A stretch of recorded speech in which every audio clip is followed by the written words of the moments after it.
काठ के करे जावा बनवलु ए आमा, हमारा के दिहलु बिसारहु।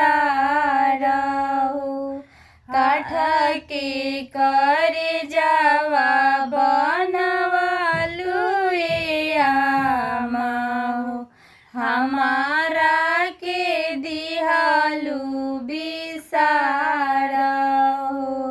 हरदम रखलु आमा सीना से लगाई के, भेजतारु काहे ससुरारहु।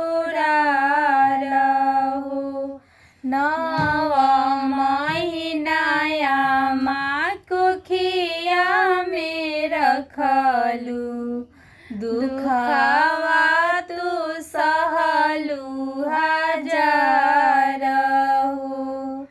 9 महीना आमा कोखिया में रखलु, दुखवा सहलु तू हजारहु।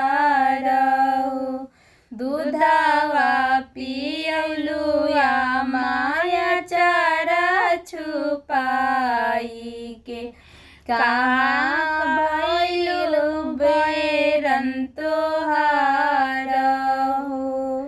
बाबा के भैया के छुटले दुलराव, छुटी गईले सखिया हमारा।